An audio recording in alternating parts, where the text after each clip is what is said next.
Fox NFL Sunday is sponsored by Sprint PCS, the clear alternative to cellular, and by the new Dodge. It's about change. Where legends are made, where champions are crowned, where dreams come true. You're watching Fox Sports. Hey, as the boys of summer settle their dream season, the guys of the gridiron got a dream day of their own right here. It's the NFL on Fox. The boys in skins renew football's finest rivalry. Throw out the record books in this one, baby, because it's war for Dion, Michael, Terry, and Stubby. The rejuvenated Lions tangle with the Bears. Detroit wants a batch of wins. But today, Charlie, battle the Bears. I heard this is a very good movie. We should be quiet. Who need to play 4 quarters instead of 2. For San Francisco, the menu reads arroz con scoro. That's rice with touchdowns. The Niners want to KO the Bills in Buffalo. The Panthers and Falcons tussle in Atlanta. Yeah, Chris is confident, but KG is steaming for revenge. The G-men go hunting for pirates, matey, in Tampa. You know, Big Blue's D is back. The Bucks got a runner that'll break your back. Speaking of great backs, well, this TD needs no QB. Bubby or Big John? Hey, it doesn't matter. Because Terrell's on a roll, and he's looking to roll over Irving's Eagles. And folks, Fox is the place for sports today. First off, we've got an NFL doubleheader with Deion Sanders, Jerry Rice, and Terrell Davis all set to compete right here on Fox. Then after football, it's baseball in Game 4 of the Houston Astros and the San Diego Padres in the divisional series. The Padres lead that series 2-1. Folks, it's virtual utopia for the sports fan right here on Fox. And hello again, everyone. I'm James Brown, and welcome to Fox NFL Sunday. And if you're talking about utopia and not Todd Rundgren, you must be talking about Terry, Howie, and Chris. And hey, big boy Howie Long in the movies again, upcoming Dollar for the Dead. Why you laughing, man? First, you know what? Dollar for the Dead. What is that? I mean, he works with Travolta and Christian Slater. Then he works with Scott Glenn and Firefight. Yeah. And now he's doing a movie with a guy named Bill Pickell. Big Pick. Do you see what's happening? So you're saying the progression is this way. We're going this way with this. This is going to be a great Western because neither one of them have lines. So, go ahead. Say something. Next Sunday night. That's all I'm worried about. It's not in subtitles, though, is it? No. For those wondering who Pick is, they will see him on the football field in just a little bit right here on this show. All right, folks. Terry might see him soon. It's time now for our Fox Watch, and we begin with a game that you have to watch. That's because through the years, Cowboys versus Redskins is the very definition of bad blood football. And calling today's game is another Western star, Dick Stockton. And Dick, if the winless Redskins lose today, Norv Turner will certainly need a fireman suit to survive the heat. Dick? You're absolutely right, JB. We have light rain here, and what is always Dallas week has turned into desperation week in a matter of survival for the Redskins, because they know as well as anyone that no team has started out 0-5 and made the playoffs in the history of the National Football League. They thought they solved their problems in run defense. That isn't the case. In the last 3 weeks, individual rushers have gained at least 100 yards. And another change in the Redskins' defensive lineup. Darryl Pounds will start at free safety today, so Stanley Richard moves over from free safety over to the strong safety position. The Cowboys report that they're healthy despite some dings, but the latest word on quarterback Troy Aikman is that x-rays are coming up on Monday, and Chan Gailey told us it is unlikely that he will be back in action next week. Right now, let's send you to Chicago and Tim Ryan. Thank you, Dick. The Windy City will be windy this afternoon, but sunny skies prevail for the Lions and the Bears at Soldier Field. The Lions got a win last week finally, but they come in here with a lot of problems for today, starting with the suspension of their starting safety Mark Carrier for this hit last week against Tampa Bay wide receiver Bryce Hunter. That suspension upheld by the league office after an appeal. On the injury front, Herman Moore, he got hurt in practice this week. Here he is arriving earlier. You guys gonna run into that wall. Think you'll be playing today? Yeah.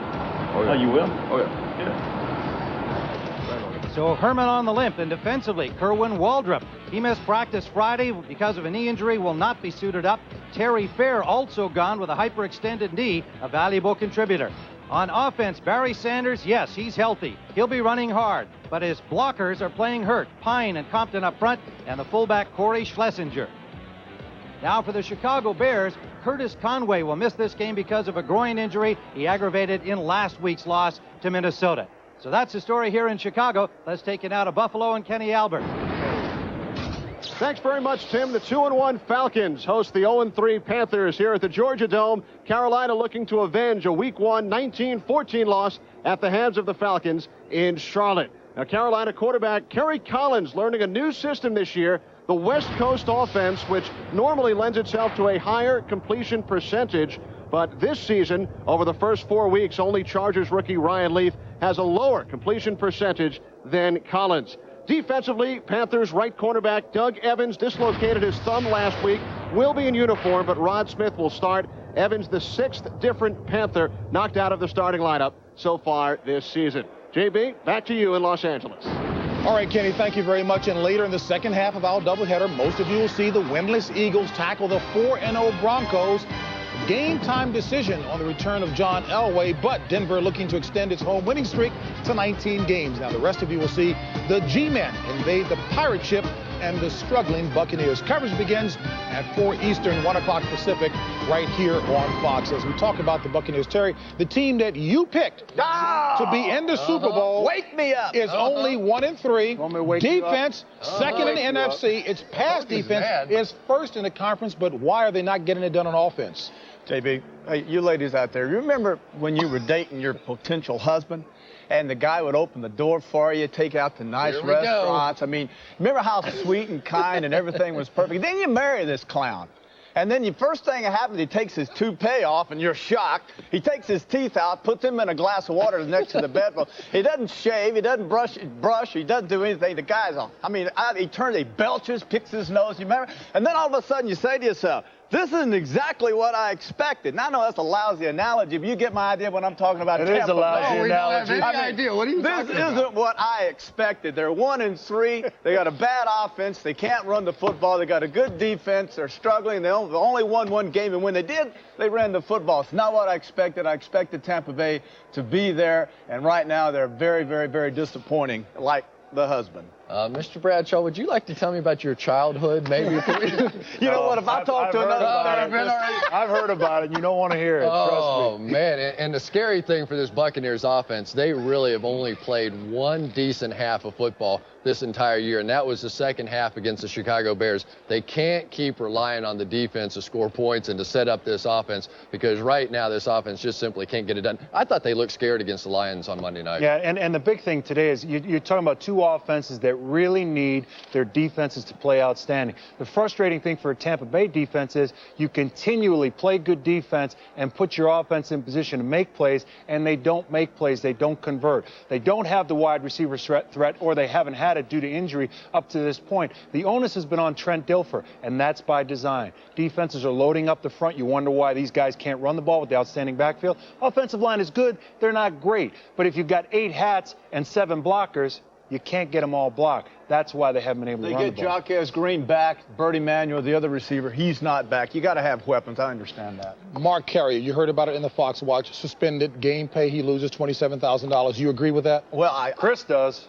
Let me ask you this, though. If Mark Carrier gets suspended one game check and a game for only $27,000, what if he's making $300,000 a game? Do you still suspend him? That's my question to both of you. Yeah, I think you do if you suspend the guy for a game. But would they? I don't think so. Yeah, I don't know, but something has to be done to protect those wide receivers in that situation. And guys that are coming in leading with their head, I'm sorry. I mean, that's how you end up getting people killed, broken necks and the whole thing. I will say in their defense, though, for defensive backs, when they're jumping up and trying to make a play for the ball, and now they're dipping down and have to make the tackle once the receiver's made it, their head is on that level, so it's very difficult. I mean, they almost would have to duck in order to miss the hit. Chris, that's a soft side of you I've never seen. Right. Oh, I've seen that soft side. Yeah. We've got to protect those wideouts. Would you be able to give that analogy again if we pressed you on that one? On what? the husband thing with the toupee. Yeah, I think I could, and probably do a little better job of it. I may switch it around. Turning now to baseball in the American League Championship Series. It'll be the New York Yankees against the Cleveland Indians. While in the National League, the Atlanta Braves locked up one of the spots last night, and it took place at Wrigley Field. Take a look. Last night, Eddie Perez and the Braves trying to knock the Cubbies out of the playoffs. Perez takes this Rod Beck pitch out for a grand slam home run. Perez's home run capped a 5-run 8th inning. The Cubbies' Cinderella season came to an end, but they still had a lot to cheer about in Chicago as a team. Thank the fans for their support. A classy move indeed. Meanwhile, Kevin Brown looked really good, pitching on only 3 days rest. He struck out 5 in the game. Jim Leyritz. This guy is becoming Mr. October for San Diego, fishing for the fastball. He sends it into the left field seats. That was Leyritz's 5th career postseason home run. And the Astros and Padres now move on to play Game 4 as the Padres won that one. Game 4 tonight, Houston versus San Diego. Tonight, 7:30 Eastern Time, 4:30 Pacific, right here on Fox. All right, folks, now we have just gotten started here. As a matter of fact, here's what's on tap for today's show. Hi, this is John Elway. Red 98! Today on the one and only Fox NFL Sunday. This is fun, Steve Young. That's right, Coach. It is fun. This season, the Niners' Steve Young is certainly living up to his last name, as the old pro is not only aging well, he's getting better. But this inspired young gun doesn't tear up defenses by himself, you know. The future Hall of Famer talks to Pam Oliver about the best supporting offensive cast in football. And Jimmy has his Dolphins undefeated. Today, they try to go to 4-0 for the first time since the Shula years. Susie Culver's at the Meadowlands as the Dolphins look to send the Jets into a tailspin. Then, they said he couldn't win the big one, but last year, John Elway proved all his critics wrong. So now, what else is there to prove? 2 Super Bowl QBs go one-on-one as Terry and Big John talk about getting it done. Coming up, coming at you on the one and only Fox NFL Sunday. Go, go!